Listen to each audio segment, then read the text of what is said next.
progressing, and I'm sure that there will be discussions within the FA, and then if there's any announcement to be made, I'm sure that it will be. Graham, thank you. Thanks a lot. Graham Taylor, what a shock it was for that early goal. I mean, it was an awful start for him tonight, but he puts on a brave face, Graham, but I suspect that he will not be the England manager for much longer. Anyway, the chaps will all be back with us a little later for Sportsnight at 10:40, when we will then have highlights of that Irish game to see if the Republic can get to the World Cup, where Wales and England have failed. See you then.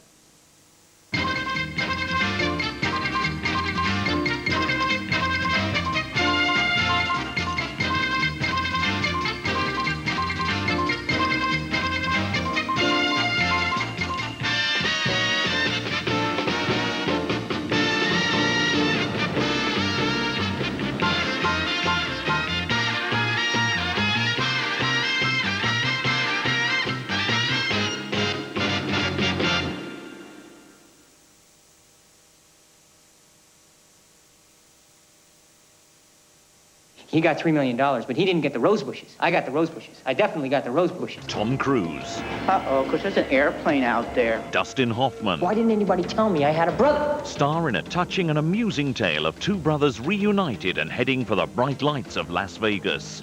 The award-winning Rain Man, Friday at 9:30 on BBC1. Well, falling in love on BBC2 in about 10 minutes, the Buddha of Suburbia, in this comic drama of sexual and political initiation. States of Terror reveals the secret life of ex-Baader-Meinhof terrorist Silke Meyer-Witt. They gave you a weapon when you joined? Yes. She was regarded as somebody who was very honest, especially to herself. Could she handle a gun? She could. Haig was hoping to be President of the United States. I think that was basically why he was chosen. Why are you prepared to betray your former comrades? I don't get life sentence because of that, and they do. A compelling story of betrayal in States of Terror in half an hour. On BBC1 now, the main evening news with Michael Buerk. Inflation's falling again. The pressures on the Chancellor to cut interest rates. Disappointing sales in the shop suggest the recovery is still fragile.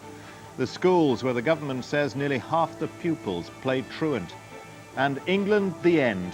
Finally out of the World Cup.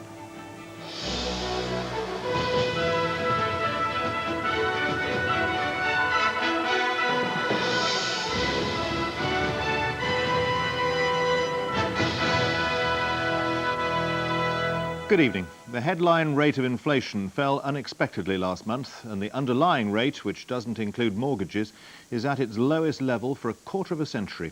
The figures are thought likely to increase the chances of a cut in interest rates when the Chancellor delivers his budget in a fortnight's time. Inflation fell last month to 1.4% from 1.8% in September. The underlying rate, which is regarded as a better guide to prices, was 2.8%, down 0.5%.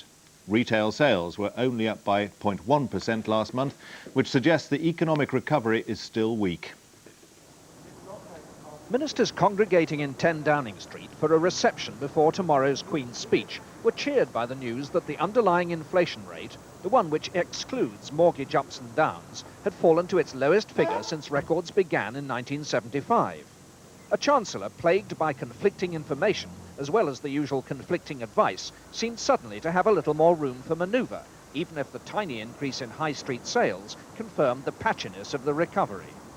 A further sign of the pressure on prices came with the news that from midnight tonight, BP will be reducing petrol at its pumps by 9p a gallon. The Chancellor's colleagues were optimistic. I think what these figures show is that inflation is under very good control, that retail sales are continuing to grow.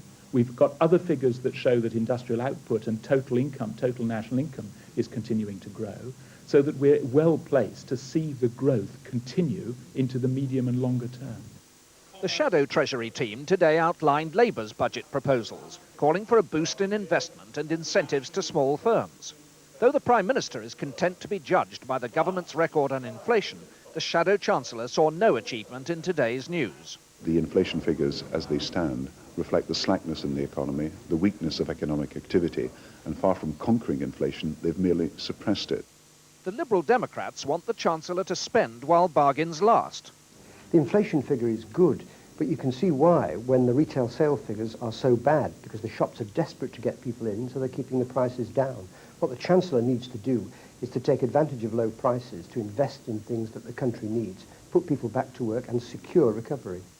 The Chancellor's predecessor was certain of Mr. Clarke's good fortune. I think these are extraordinarily good figures, well in advance of what everyone in the market expected. They show that, dare I say it, the situation that the Chancellor inherited is fundamentally very sound indeed. To coin a phrase, he must be singing in his bath.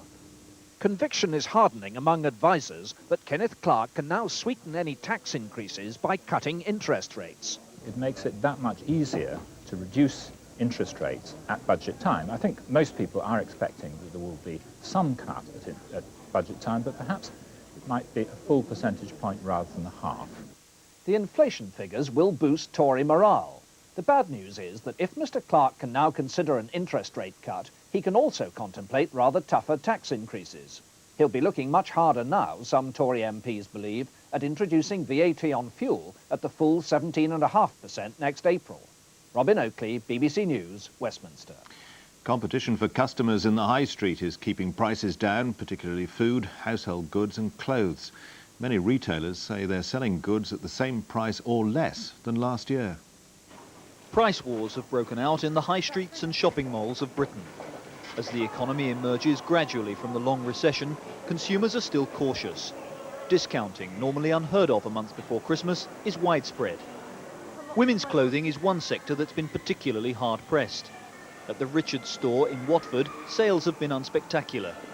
To entice customers back into the shops, prices are falling. There are a number of items, essential items, they're actually selling for less, considerably less than they were this time last year. The fact is, consumer confidence is at best fragile, the recovery is at best patchy, and therefore I see no likelihood that we would be able to raise prices, nor that we would want to. Lower prices in the shops reflect falling costs throughout the economy. The factories that supply Richards are themselves facing keen competition in a generally weak market. Buyers for the company looking to hold down prices are receiving good news from their suppliers. So I believe we could do a very good deal for this fabric, especially if we buy it out of season, and maintaining the price will be no problem whatsoever. If anything, I think we could probably improve on it. Manufacturers are able to keep prices down because their costs are firmly under control. Rents are flat and raw material prices are falling. Most importantly, with unemployment still high, workers are prepared to trade wage rises for job security. Everybody is much more aware of the situation, the true situation, and they know that if they leave a job, it's not easy to get a job again as it was 5 or 6 years ago. We don't yet live in an inflation-free environment. But the prolonged weakness of the economy means that competition is still very tough in each link of the business chain. That should keep the pressure on prices downwards rather than upwards for some time to come.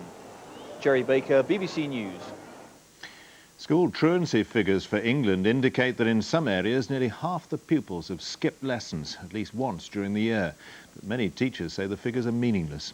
The National Association of Head Teachers is calling for an urgent meeting with the Education Secretary, John Patton. Bottom of the league, Kensington and Chelsea, 46% of pupils absent, each for an average 15 days. But the Tory borough says the figures are wrong. It insists on a parental note if a pupil misses a session. Other authorities don't. But I regret that Kensington and Chelsea is shown to be at the bottom of the tables. I think we all have to look, the government has to look at the criteria used for unauthorised absences. Laura, she's aware, is she? Right, Natalie. There's anger in many schools, especially those which are meticulous about registration. At Norbury Manor High in Croydon, they were horrified to find the Education Department puts their truancy rate at 40%. Quite different from the figure based on computer records the school says it sent in. Accurate figures are near the 2 to 2.5%. What further surprised us is that a figure as high as that, we would have expected someone to come back to us and say, is this accurate? But nobody double-checked with us. The government will correct any errors, and ministers who believe truancy can lead to crime defend the exercise. We seem to have record truancy. That's a colossal waste of talented young lives, and that's why it's a problem which I'm determined to bring out into the open start a national debate about, and government will be doing all it possibly can with local education authorities and schools in the coming year to find ways of dealing with a major hidden problem. I think that the figures on truancy are almost a farce. It's obvious that the figures have been collected on different bases in different parts of the country, and some schools have been far more honest about the problems than others. In high-achieving selective schools like Tiffin at Kingston, Surrey, with excellent facilities, truancy is barely a problem. The rate here is 1%, and academic results are good too. But even here, the heads notice discrepancies. He has some worries about the performance tables, but more on unauthorised absence. I think it's far more problematic on the truancy table. I can't believe the differences that have appeared in those tables, and I think the definition of truancy needs to be clarified. These controversial truancy and performance tables largely reflect existing social differences, but ministers still believe they lead to greater parental choice and encourage higher standards and self-discipline. Wesley Kerr, BBC News, Kingston upon Thames. This is the second year that the government has published league tables based on schools' exam results. It says they're part of an information revolution, but many teachers see them as unfair, particularly to schools in deprived areas. A Thanksgiving service at the Nugent Roman Catholic Boys Comprehensive in inner-city Liverpool. Last year it came bottom of the government's performance tables and faced closure. No longer under threat, it's improved its GCSE results and has leapt out of the bottom spot. It would seem to bear out the government's claim that its tables have helped drive up standards. However, the head denies any connection. We've certainly had no more resources put in, we've certainly had no more finance put in, and in all honesty, the staff could not have put in any more work or harder efforts than they were doing this time last year or this time 5 years ago. But the tables do seem to be having some impact with those people the government most want to influence, parents. At this open evening at nearby Broad Green Comprehensive, while clearly unsure about the value of the figures, parents are taking note of them. Whether it's a good idea for schools or not, I don't know. But as a parent, I'd be interested in reading them. And the tables are influencing schools as well. Teachers know that parents of prospective pupils want schools that can offer a record of achievement. There are many things that school has to offer pupils nowadays, but at the end of the day, schools are judged on their academic performance. It isn't always the right way to judge a school, but that's the name of the game and the world that we live in. In the shadow of a tower block, Forest Comprehensive has the worst exam results in Nottinghamshire. It thinks the new tables are unfair and has joined a call by the local education authority for a better system. But surprisingly, one of the schools with the county's best results, the Minster, agrees the tables don't compare like with like. Obviously, good people go here. You can only improve on what you've got to begin with. It's a good middle-class area, you can say. I mean, it's not fair to compare us with them. Okay, they might have better facilities, etc. But as a school, we do well, I reckon. The government is now looking at including other factors into future tables, but the debate about their existence is over. Parents, while sceptical, do seem to welcome the extra information. Richard Hannaford, BBC News. President de Klerk and the ANC leader Nelson Mandela are expected to sign South Africa's first multiracial constitution tonight, bringing 3 centuries of minority white rule to an end. It'll create a 5-year interim government and will lead to elections next April for a multiracial parliament. But the new constitution is fiercely opposed by right-wing extremists who believe this marks the start of all-out confrontation. After months of intensive negotiations and years of bloodshed in the fight against apartheid, the deal has finally been struck. South Africa is embracing democracy. We are giving birth to a good constitution which will serve South Africa well and which will lay a foundation for true democracy and long-term stability. The ceremonial signing of the new constitution was delayed as negotiators battled all day to resolve last-minute differences. For the ANC, the breakthrough marks nothing less than the end of apartheid. Today is one of those days which ensures that the people of South Africa will have the opportunity of choosing a government of their own choice. Those who oppose the settlement, who fear the prospect of an ANC-dominated government after elections in April, reacted tonight with threats. So today is the beginning of confrontation that ends a war, not the beginning of a new peace for South Africa. Mark my words. Whatever decisions they've made, they can't expect to foist them on us without us resisting them. Parliament in Cape Town will meet from next week to endorse today's package of reforms and make way for a multi-party executive council that will work alongside FW de Klerk's government until April's elections. Today's agreement offers South Africa no more than an opportunity to make a fresh start. Certainly the ANC are under no illusions. The threats of the right wing and Inkatha are serious. No one here dare predict an end to political violence. John Harrison, BBC News, Johannesburg. Here, the Home Secretary is going to the High Court to prevent industrial action by prison officers. The Prison Officers Association is planning to refuse admission to inmates delivered to jails by the police or private firms next week. The officers are protesting about privatisation, overcrowding and assaults on staff. Prison officers have long been threatening industrial action in protest at what they see as increasing threats to their jobs and safety from privatisation, violence and overcrowding. This week, the POA announced that for 3 days from next Monday, its members would refuse to accept any new inmates. The prison service says up to 2,000 prisoners would be locked out and have to be housed in police cells, something its head says he won't allow to happen. Let me say we have got to this stage with the greatest reluctance, and we have been forced into this next step simply because we cannot stand idly by and see the sort of disruption and the sort of risks that would result from the action that is planned. The POA has until noon tomorrow to call off its action or face a court battle, but its leader says the union won't be deflected. What we're witnessing is a shallow, cynical, cowardly act by a government minister attempting to camouflage and distract attention from his failed policies which are causing mayhem in the prison system. The injunction's being sought on the basis that prison officers are holders of the office of constable and are not workers as defined by trade union legislation. The prison service says that means the POA is breaking the law by asking its members to take industrial action. It's the first time the government has gone to court to stop POA action, and it seems certain to lead to further confrontation with the union. Jane Peel, BBC News at Prison Service Headquarters. The James Bulger murder trial has heard taped evidence from the second child defendant. Child B was heard crying and denying, at times hysterically, that he murdered James on a Liverpool railway embankment.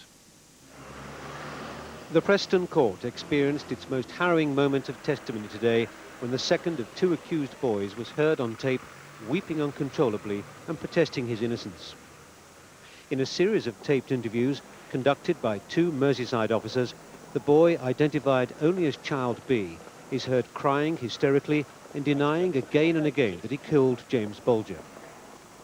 The boy was interviewed 9 times at Lower Lane Police Station in sessions lasting up to 45 minutes. His mother sat in on the questioning. The first 4 interviews largely concentrate on the boy's friendship with Child A. B talks of him as an habitual petty shoplifter given to frequent truancy or sagging off. He describes various pranks in which A took the lead. But on the 5th and final tape of the day, breaking into fits of anguished weeping, the boy says Child A is getting me into trouble. He says of baby James, "I never killed him, Mum. Mum, we took him and we left him at the canal, that's all."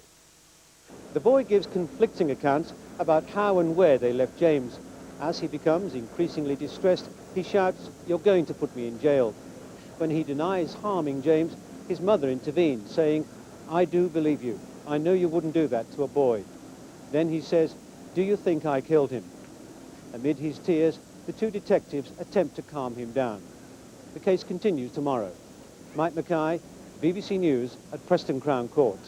The Royal Mail has offered a £25,000 reward after a postal worker, David Hurd, was found murdered in Sheffield.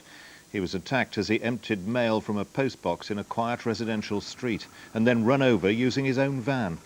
Colleagues called him the perfect postman. Police say the attacker's motive is baffling. President Clinton appears to be on course for victory in tonight's critical vote in Congress on the North American Free Trade Agreement. The deal would create a free trade zone for the United States, Canada and Mexico, making it the biggest and richest trading bloc in the world. But opponents fear American companies and jobs will move to Mexico. In the Oval Office, the President spent the last nail-biting hours before the NAFTA vote engaged in last-minute lobbying. For weeks, even his daily jogs have had a political purpose. Members of Congress invited along found their arms being twisted to vote yes. Is the NAFTA vote in the bag? Never in the bag till the vote's there. Those opposed to NAFTA play hard too. Ross Perot supporters tried to crash a backroom meeting at which Florida congressmen were being promised concessions on fruit tariffs by the Clinton team to secure their votes. Security will escort you out right now in just a moment. Escort me out? I'm a citizen of this country. And we have citrus growers in United We Stand America, and we should be represented at this meeting. In the bowels of the White House, there was the last meeting of the NAFTA War Room, which asked congressmen what they needed from Bill Clinton to ensure a yes vote. It's going to be an interesting day and a long day. We need to commence the debate. Against the background of closed-door lobbying, congressional debate rarely changes minds, and in part it was a squalid row about who has been buying votes. The deal-making, the horse trading, and the outright buying and selling of votes by this administration is obscene. Did you read the New York Daily News or the New York Post this morning, front pages? They say there's $50 billion there. $50 billion in goodies, giveaways. The United States cannot maintain its position as an economic superpower if it turns down the opportunity to develop the largest common market in the world. The vote, likely to be very close, is expected in about 5 hours' time. Gavin Esler, BBC News, Washington. As well as trying to boost free trade by pushing NAFTA through Congress, President Clinton will fly to Seattle on Friday to chair the first summit meeting of 15 Asian-Pacific nations, known as APEC, the Asia-Pacific Economic Cooperation Conference. The American Secretary of State, Warren Christopher, said tonight that no region was more important to the United States than Asia, another sign of how American foreign policy is placing less emphasis on relations with Europe. In the Pacific Gateway port of Seattle, 15 nations have gathered for a meeting that reflects a sea change in U.S. economic and foreign policy priorities. The Asia-Pacific region is emerging as the highest priority of U.S. foreign economic policy and perhaps of U.S. foreign policy as a whole. The booming economy of Seattle is itself a symbol of America's new frontier. After 2 centuries of looking eastwards to Europe, 40% of U.S. trade is now with the Asia-Pacific region, 1.5 times the amount that flows across the Atlantic. When historians look upon this, looking back many years from now, they're going to say this symbolized the transition of the United States from being a purely Atlantic nation to a nation that also had a very strong Pacific cast. With a combined market of 2 billion people, the APEC countries account for half of the world's total output, dwarfing both the EC and NAFTA. Led by Japan, South Korea and now China, they're the fastest growing and most attractive of all the world's economies. As Asia goes, so must go our nation. As Asia advances, so must we. For today, no region in the world is more important to the United States than is Asia. That is why the President has called for a new Pacific community. The impetus for the rush to Asia is, of course, economic self-interest. One administration official said privately, "You look where the opportunities are, it's simple." But when Bill Clinton arrives here tomorrow, he'll send a clear signal that the Asia-Pacific region is now the key priority for America's future, and that traditional alliances in the old world must begin to take second place. In Seattle, Mr. Clinton will face political differences with China and a huge trade deficit with Japan, a deficit that U.S. business is desperate for him to tackle. Enlightened self-interest in Japan better be our biggest customer has a problem, we better help them solve it, because we are their biggest customer. Today we have to say, what are the United States commercial interests, and if they're not being met, we have to be tougher Yankee traders than we've been. But the blossoming Asian presence here on America's west coast is evidence of how the region's economies have grown increasingly intertwined and why America now feels it must look west to the Far East. Martin Sixsmith, BBC News, Seattle. New Zealand's Conservative government, led by Prime Minister Jim Bolger, has secured its parliamentary victory after a special vote count gave his National Party the one extra seat it needed for an overall majority. The result ended the political stalemate of the last 11 days, when voting in the general election produced a hung parliament. Despite his thin majority, Prime Minister Bolger says there's no reason why he couldn't govern for the full 3-year term. Here, visitors to Windsor Castle are to be charged £8 admission from January. The flat rate fee will cover the castle and its grounds. In the past, entry to the grounds was free, but individual charges were made to enter the state apartments, the gallery and St George's Chapel. The money will go towards restoring parts of the castle destroyed in last November's fire. This is the work that the entry charges will help fund. With a new roof on St George's Hall now almost in place, archaeologists are trying to establish how well the fabric of the building is drying out.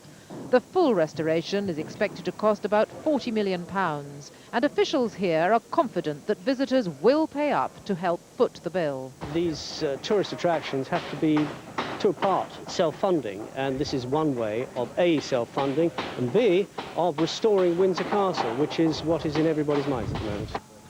It's almost exactly a year since fire engulfed the castle, leaving more than 120 rooms burned and blackened.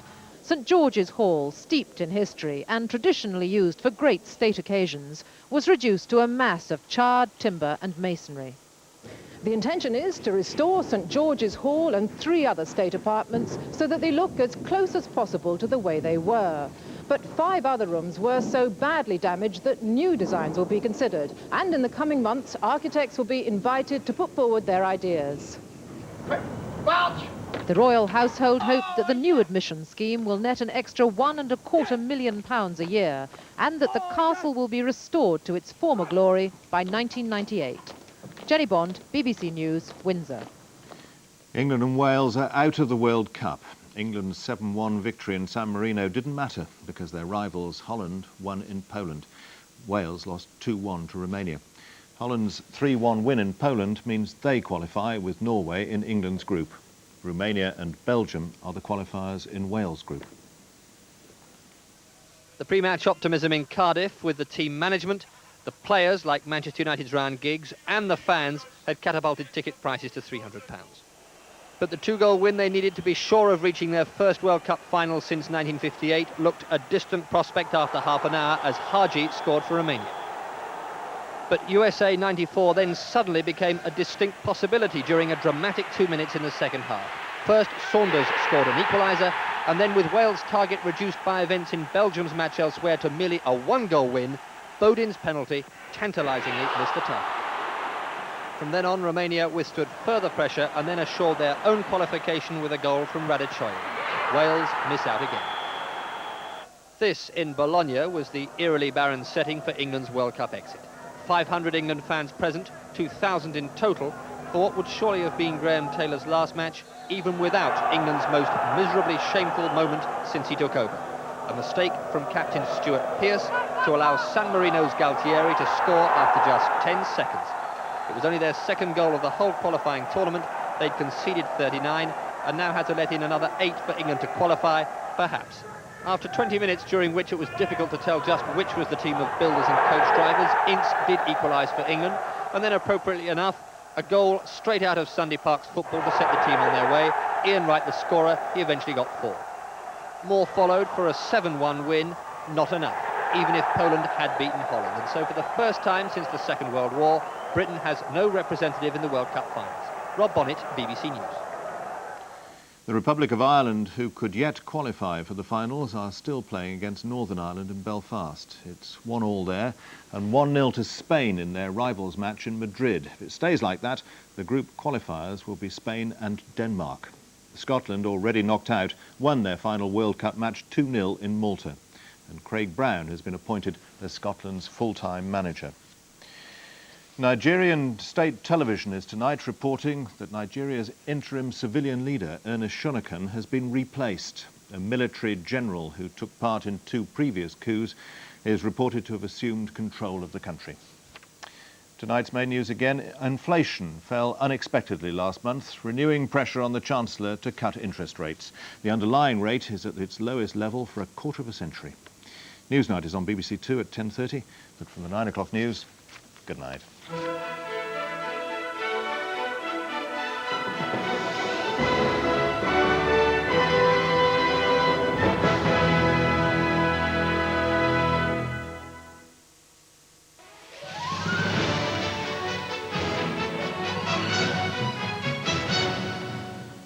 Good evening from Newsroom South-East. A second scandal has hit the London hospital yesterday, criticised by a coroner for a catalogue of disasters after an elderly patient died. Today, a 93-year-old woman claimed she waited 12 hours for an X-ray. Elizabeth Edmonds is 93 years old. She was taken to Greenwich Hospital after an accident 6 weeks ago. But despite her age, she was only classified as semi-urgent. She then had to wait for 12 hours in a wheelchair before being X-rayed. I never had anything to eat. I never had anything to drink. And every time I ask, when am I having my X-ray, I was being absolutely ignored. The case follows another where an 89-year-old woman, Elsie Westron, died at the hospital after doctors failed to find her. In a statement tonight, Greenwich Hospital disputed Mrs. Edmonds' claims. They said she was constantly checked and given 2 meals. Police video surveillance of a London pub led to drug convictions today for the couple who ran it. The landlord of the Elgin in Notting Hill was found guilty of allowing drug dealing on the premises, and both he and his assistant were convicted of permitting cannabis to be smoked there. More than 100 police officers raided the Elgin pub in Notting Hill in June last year, the end of a 3-month video surveillance operation which secured 16 convictions for the supply of drugs, mainly cannabis. 48-year-old Xenophon Buckle, then landlord, and 27-year-old Mandy Don, his assistant, were accused of turning a blind eye to the smoking and selling of drugs in the pub. Both defendants were given bail at Borough Crown Court. They'll be sentenced later. And that's it for the moment. Now the weather with Rob McElwee. So, we didn't do too well for temperatures today. Indeed, in Buxton, Derbyshire, 3 was the best. Now, it may be called warm up in the Highlands, but there's quite a wind there. But it was sunny. Now, you might actually be thankful for these temperatures by the end of the weekend, as it's going to get much colder. For tonight, though, with a little cloud around, a bit more than there was, certainly, there's going to be a fairly widespread frost, but temperatures round about 0, maybe dropping to -2 at the lowest, and the wind keeping the temperatures up around the western side through Northern Ireland and western Scotland. But there'll be quite a widespread ground frost through most of Scotland anyway. Now, the roads should be dry, but there could be some icy patches. There's been, after all, a lot of heavy rain last weekend, so the Welsh hills, for example, could be prone. Now, the winds are going to continue tomorrow, tight isobars, and for the next day, though maybe not quite as strong, and the high pressure is in control. Normally means fine weather, but there will be rain pushing in and out of the Hebrides at least, and that wind will still be buffeting. You have to snatch your hat off, for example, in the Highlands of Scotland, on the mountains of Northern Ireland, and maybe even in Wales. But again, a day of a fair amount of sunshine, or at least bright weather, but fairly chilly in that wind. The wind which will be at its strongest again at the western side of the country, up through the Irish Sea. Again, Western Highlands, the Outer Hebrides, but a fairly chill breeze across most of the country. That means that temperatures similar to today's of 5 or 6 will once again feel fairly cold, though watch these double figures up here, Northern Ireland and Western Scotland. They won't last for long, I can assure you. They'll start to drop on Friday. The rain will still be around in the Hebrides. For the rest of us, the weather will be actually rather similar. Now, if we move ahead to Friday night, the sharp frost returns for much of England and Wales. It'll spread up throughout the weekend into Scotland on Saturday, into Northern Ireland on Sunday. Indeed, the temperatures could be so low as to allow the odd snow flurry moving into the eastern side of the country, and temperatures may even struggle to get above freezing in parts of Sussex, Surrey and Kent on Sunday. Friday, though, and Saturday, fairly bright. The first inklings of this wintry weather coming in on Saturday, and still there on a very cold Sunday and Monday. A king is crowned. And I'm still here for my sins. How did you find His Majesty? He has a conscience. He wants to contribute. You're proposing to censor my speech, Prime Minister? Good Lord, no, sir. Just making sure we're all pulling on the same rope. A threat or a challenge to Francis Urquhart. I think now it's gloves-off time at the palace, don't you? Ian Richardson stars in To Play the King, Sunday at 9:05 on BBC1. The secret life of a West German terrorist is revealed now on BBC1 with the start of a major new series in which Peter Taylor examines states of terror.